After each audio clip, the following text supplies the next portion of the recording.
तो अच्छा कौन है बुरा कौन है वो हमें समझना होगा।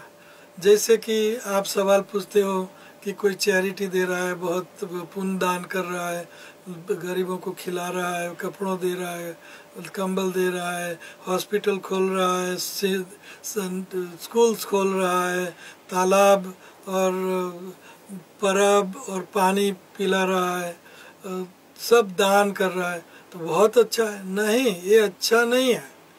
अच्छा वो है जो कृष्ण के लिए किया, कृष्ण के लिए पानी की परब, कृष्ण के लिए स्कूल, कृष्ण के लिए दान, कृष्ण के लिए भक्ति, कृष्ण के लिए खुश करने के लिए उनका हरिनाम मंत्र। कृष्ण भक्त भवे देवक, आप हमें कृष्ण का भक्त बनना है।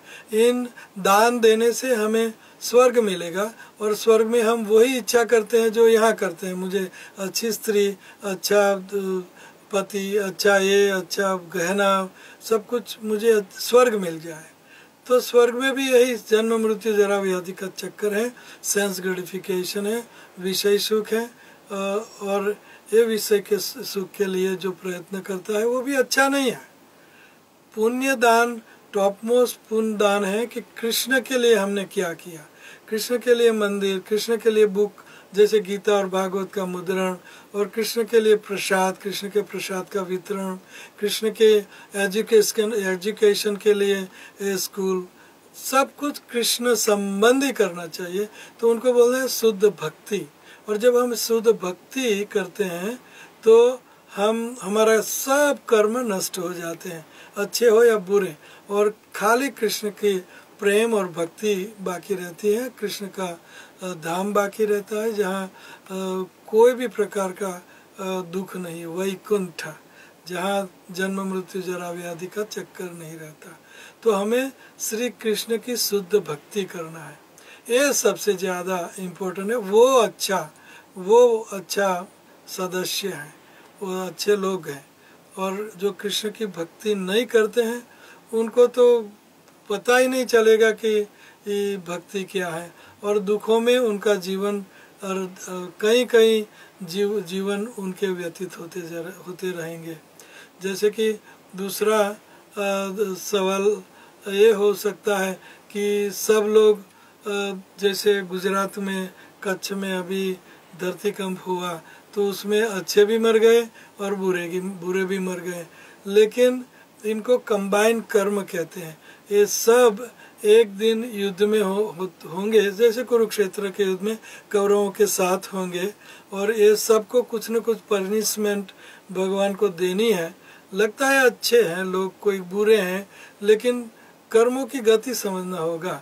कर्मों गहना कर्मणा गति, तो ये कंबाइन कर्म है। ये सब कंबाइन एक जगह जन्म लिए और वहाँ ही धरती कंप होना था, और वहाँ भी लगता है कि अच्छा है बुरा है, लेकिन सब बुरे होंगे ही। तो इसलिए सब एक साथ उनका देहांत हुआ, और देहांत होना वो भी कोई बड़ी बात नहीं है। धरती कंप में मर जाना अच्छा भी होता है, बुरा भी हो सकता है। जैसे कोई बूढ़ा है या रोगिष्ट है या कुछ कई चीज़ें हो सकती है। तो भगवान का ऑटोमेटिक जो स्ट्रक्चर है उसके मुताबिक उनका एक साथ मृत्यु हुआ। तो ये सब कर्मों की गति बहुत गहन है।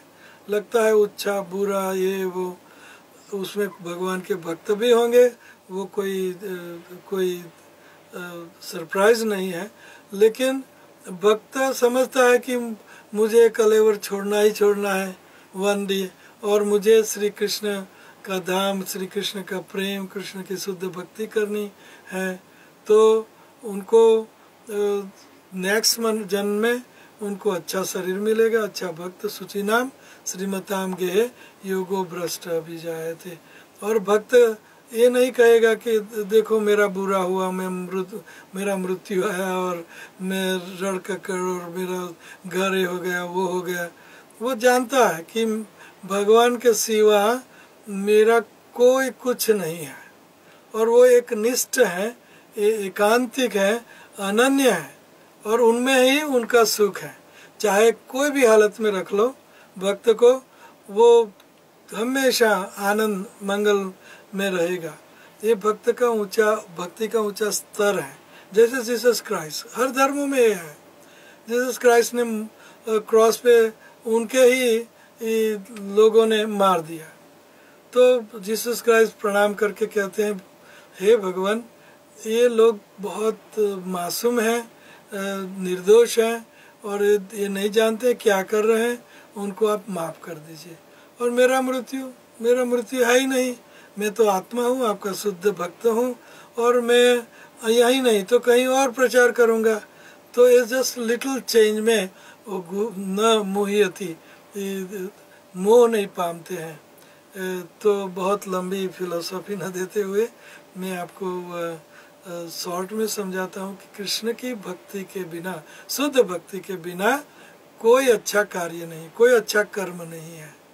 और उनसे ही, कृष्ण की भक्ति से ही हमारा सब कर्म जल के भस्म हो जाता है। भगवान ने आखिरी में एक तलवार भेजी, कहते हैं भगवद गीता में, सर्वधर्मान परित्यज्य माम एकम शरणम व्रज अहम त्वाम सर्व पापेभ्यो मोक्षयिष्यामि मा शुचः। तो शुद्ध भक्ति करनी चाहिए, और इन शुद्ध भक्ति से हमें कोई भी दुख स्पर्श नहीं कर सकता, guarantee. Hare Krishna. All glories to Srila Prabhupada.